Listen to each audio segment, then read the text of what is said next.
And so I immediately freaked out. I'm like, wait, I don't know if I'm going to be able to build a business. I don't know if there's going to be enough consumers who will drink coconut water, let alone two coconut waters competing against each other.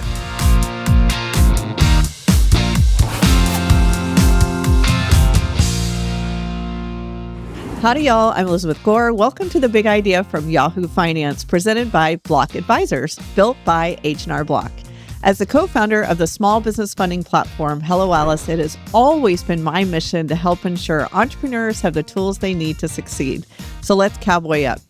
Today's big idea question is, how do you break into a market that's never heard of your product? Our industry focus will be coconut water.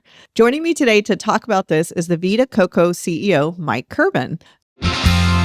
All right, Mike, welcome to The Big Idea. It's good to be here. I'm so glad you're here. Thanks for having me. And your offices are not too far. Right down the street. I love it. Manhattan, yeah. Okay, I have probably drank 100,000 gallons. So let's see, how much money is that? So you've paid, no, I'm just kidding. No, I mean, did I fund your new office? You funded our new office. No, honestly, yes. I was an early coconut water person, and I just learned a massive secret.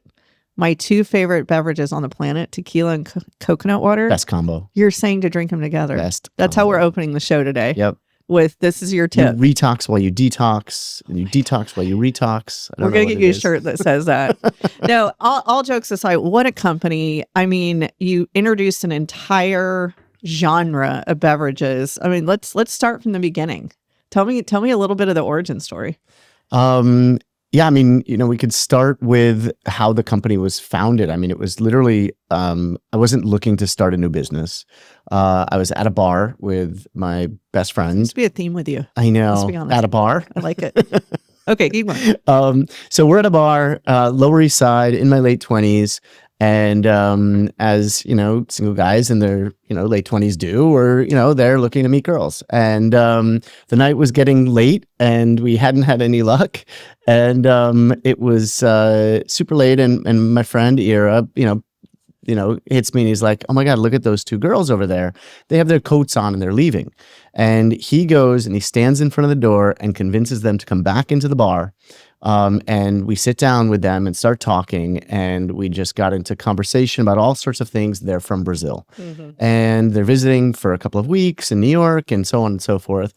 He ends up falling in love with one of these girls and moves to Brazil shortly thereafter. I'm talking quickly, sold all his stuff and moved. And so I went down to visit.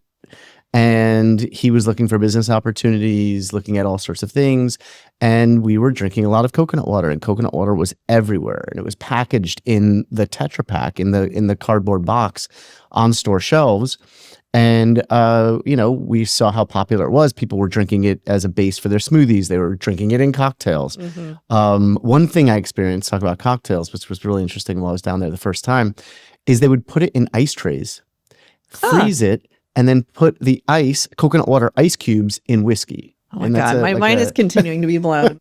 And so we decided to create a brand and started what was to be a small business.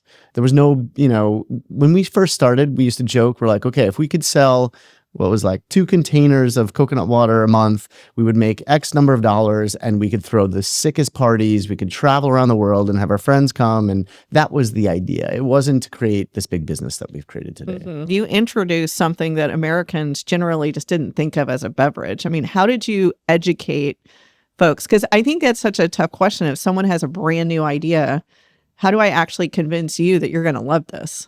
Yeah, especially if it's something they've never seen or heard of before, right? So I could remember when we first started selling coconut water, everybody thought it was, coconut milk. They thought it would be white and thick and creamy. They thought it would taste like a pina colada right out of the, out of the coconut. They didn't know exactly what it was. Whereas everywhere in the tropical world, coconut water is massive. So if you go to South America, or you go to Africa, or you go to Southeast Asia, any of these places, coconut water is one of the highest consumed beverages in those countries. And so when we started it, it was a process of educating. But what we found really early, which was very cool, was it worked with people looking for natural, healthy, functional beverages, right? So I would stand in a natural food store and hand out samples, or like at a yoga studio and hand out samples, and people would drink it, and I would talk about the hydration benefits. I mean, coconut water has 3.5 times the electrolytes of a sport drink or the leading sport drinks, more potassium than 2 bananas, all of these great things, and it comes from a tree. It's not made in a lab. Right. So we had that. It was like literally standing in stores, handing out samples, educating people. At the same time, I realized pretty early I could go to a Hispanic grocery store or a Southeast Asian grocery store in Queens, drop a pallet on the floor, and the thing will sell out in a weekend. Wow. So I had There was a knowledge there. Yes, they knew Okay. exactly what it was. They were missing it, and it was like almost a nostalgia thing for people. Okay. So I had, early on, I found, and that, I didn't realize that was going to be part of our, but in the early days, that's the consumer who really supported our business in the early days until it started to mainstream. So one of my favorite stories of yours is, so then someone else came to market with coconut water, and you're like literally in store moving theirs around. Like, you have to tell that story because it's so entrepreneurial. Yeah, we call it the coconut water wars. Yeah. So literally the first week I started selling my product, I went into a GNC store in Herald Square in New York City, and I'm pitching my product. I show the guy behind the counter, and he happens to be from, I believe, the Dominican Republic or somewhere like that. So he knew coconut water. He's like, "Oh man, that's so cool. I love coconut water. I'm so excited you're bringing that to the US," and so on and so forth. I'm like, "Great. How many cases do you want?" He's like, No. I bought it yesterday from the other guy." I'm like, "What? What other guy? What are you talking about?" And it turns out the same week we were launching our product in the US, in New York City, another guy had created another brand of coconut water. It was called Zico, also in a blue Tetra Pak Lord box. Jesus. Exactly. Selling almost the same product. And so I immediately freaked out. I'm like, wait, I don't know if I'm going to be able to build a business. I don't know if there's going to be enough consumers who will drink coconut water, let alone two coconut waters competing against each other. And we just went to war. I mean, it was amazing. We would go into stores, and there, if Zico was on the shelf before us, I would literally buy all of their product, take it outside, throw it in the garbage, and go and put my product on the shelf. Yeah. Or like Different type of investment. yeah, Right. no, I mean, but it was an investment. Yeah, it was a yeah, business absolutely. investment, and now that store was mine. Yeah. And then I would, like some dirty little things, like for example, they had, I would take their price tags off. You're like, because nobody buys a product in a store if you don't have a price tag. Right. So ours would be priced, and they would have no price tag, so people would buy ours and not theirs. Right. Little things like that. I love how scrappy you are. It was so, we were just like, and they would do that stuff to us. And then we would battle for a distributor. We would be, we would try to get to Boston before they got to Boston, or to LA before they got to LA. And it was this constant battle for years. Did that competition though make you sharper? Yeah, for Yeah. sure. So we're fighting it out, really like battling in the streets for the, to be the number one coconut water. And we were slightly bigger than them, doing slightly better than them. And then I remember I was sitting at home, and I got a call from a friend who worked at Coca-Cola, and he's like, "Man, I got to tell you something. It was just announced internally that Coke is buying Zico." And so this is now my big competitor going to the world's largest beverage company, who has the biggest global distribution network, the most marketing dollars, the most experience and expertise in terms of launching and creating beverages. And how am I going to continue to beat them? I'm not. I'm going to get killed. That was my initial thought. I'm like, I worked so hard for all these years. I think I was like, I don't know, 5 years into the business or 6 years into the business, whatever it was. And I'm like, we're dead. We're dead. And I put down the phone, and I got a bottle of whiskey and a cigar, and I went and I sat in the bathtub, and I was in the bath for probably an hour. And by the time I got out of the bath, I was so fired up. I'm like, we're going to crush them. Like, Coke's not going to know what to do with this. Coke is not going to focus on this. They're going to focus on their core products. And I got myself all amped up and ready to beat Coke. Right. And so I called my small team of like 5 people, and I'm like, guys, this is what's happening. Coke is buying Zico, but it's actually going to be a good thing for us. We got together and we just got super aggressive, even more aggressive than before. We had to figure out, how are we going to get to consumers in a larger way? How are we going to distribute the product? We need a distribution partner. So we found one in Keurig Dr. Pepper. It was Dr. Pepper at the time. And we were always the underdog, and we were just like fighting harder with more passion. And it really, I think, drove our success, but it really drove our culture, which was the main driver of our success. So my question for you in that moment, all of our business owners are going to go through, if they are in business even 5 years, extreme ups and downs. Oh yeah. And so what's your advice on how to process really tough news? Give yourself a second and then come out the other side with, how can I make this my competitive advantage? Whiskey and cigar helps. Yes. Okay. I love it. It's helpful. Uh-huh. I would say there's always going to be a wall to hit, and you're always going to fall down. The speed at which you get up and recover is what makes you successful, I think. And I really believe in that. I mean, like, my business was built on hitting one wall after the other. But always being able to kind of get up and maneuver and get around the wall has been, I think, the key to our success. Mike, hold that thought. We'll be right back here on The Big Idea.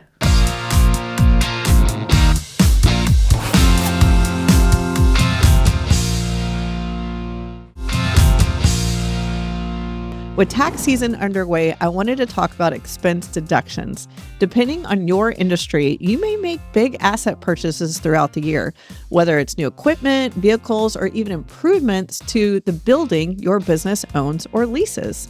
The One Big Beautiful Bill made some big changes to show how business owners handle these deductions on their tax returns.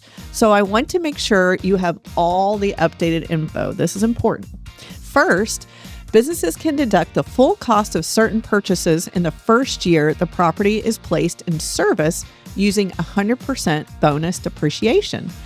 Prior to the passage of OB3, businesses were only able to deduct 40% of the costs in the first year the property was placed in service. The remainder would have had to be deducted using normal depreciation rules.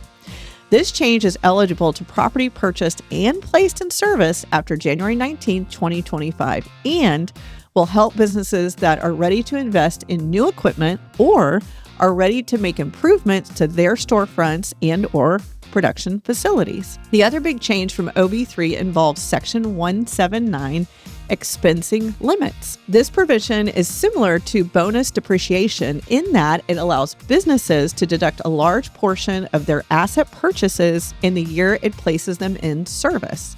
OB3 increased the deduction's annual maximum from $1 million to $2.5 million for the 2025 tax year. This also increases the maximum value of assets you can place in during service during the year before the deduction is reduced to $4 million. Both amounts will be adjusted for inflation for tax years after 2025 and will allow for businesses to claim a larger deduction and buy more assets without having their deduction reduced. Remember, when thinking about making big purchases, there is a lot that business owners must consider, especially when it comes to how their taxes will be affected. Make sure to consult a tax professional when planning to make large asset investments. And now, here's more of my conversation with Mike. You know, what's crazy is here we are, we come all the way forward, and you decide to go public. Yeah. Well, that's a huge decision. Can you walk me through that?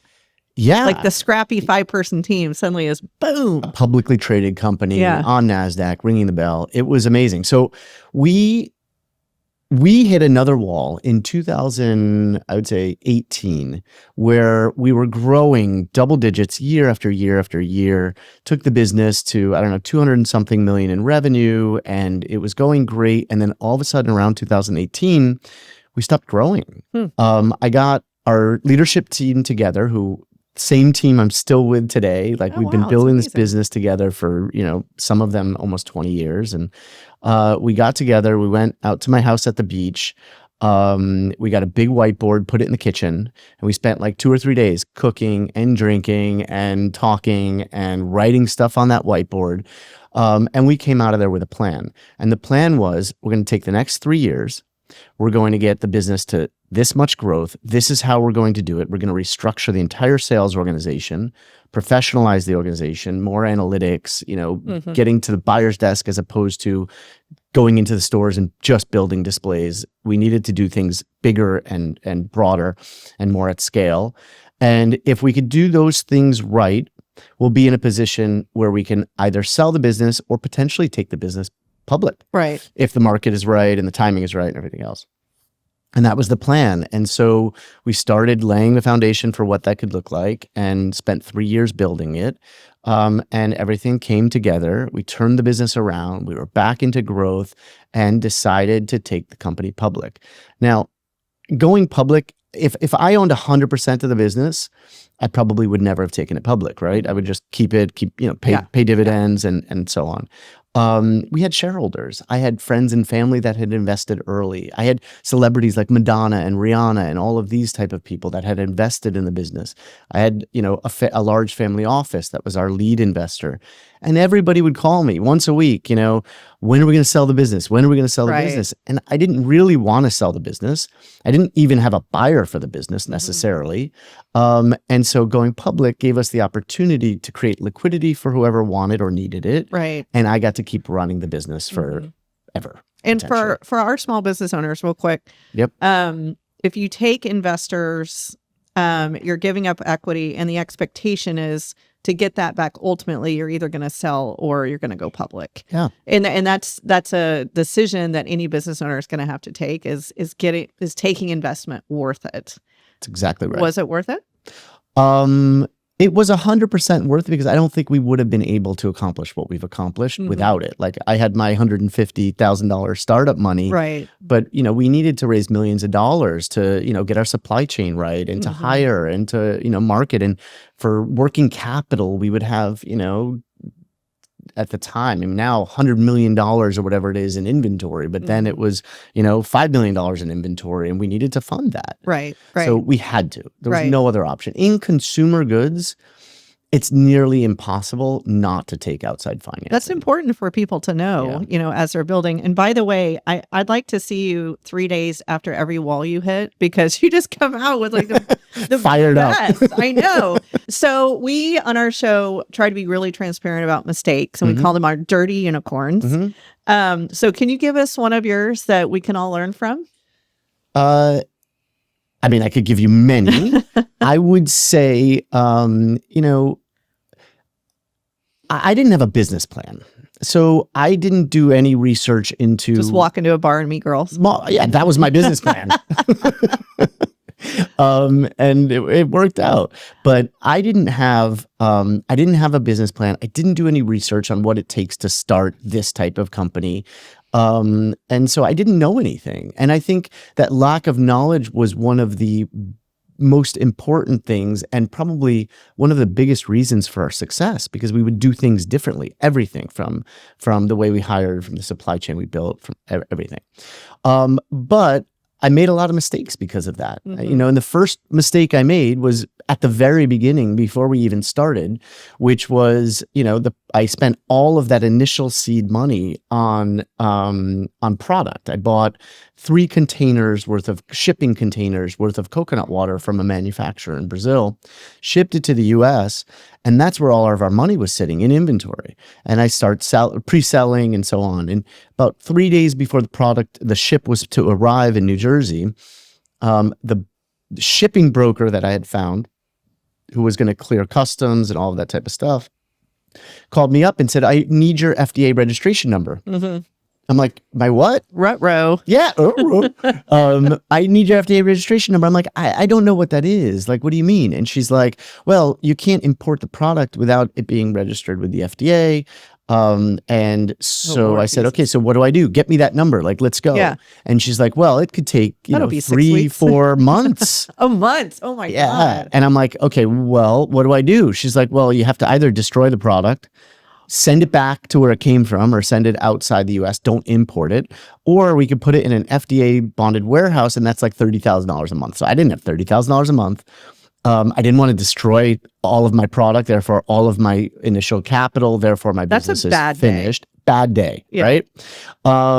It is funny. I do remember exactly where I was sitting and standing when every big mistake happened. But anyway, Interesting.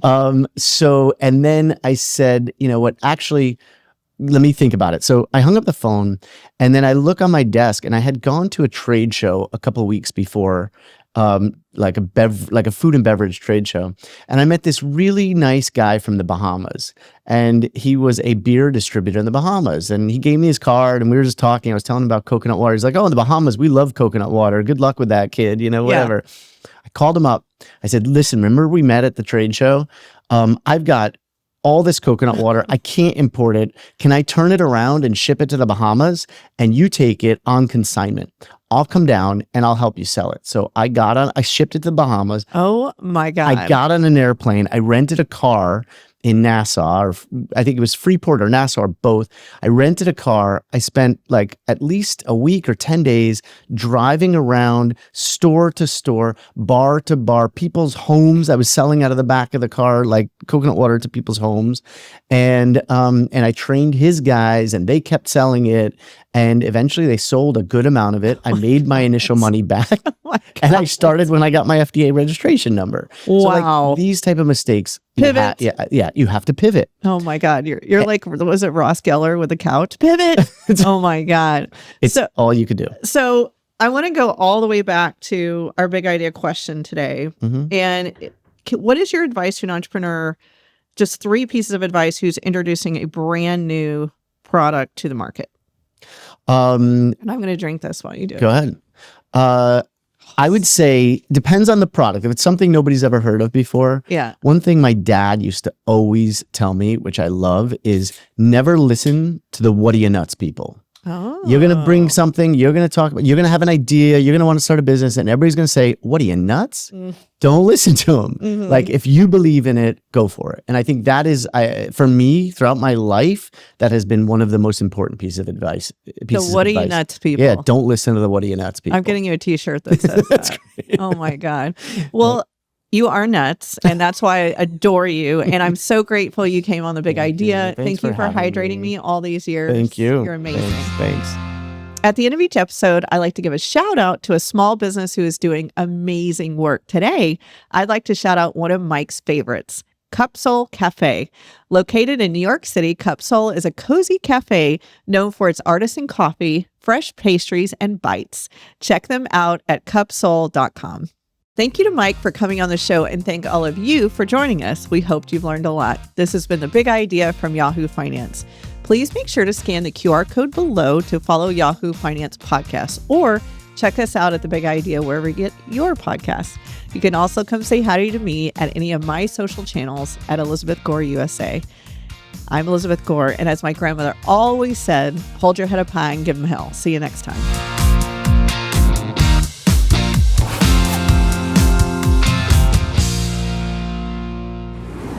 This content was not intended to be financial advice and should not be used as a substitute for professional financial services.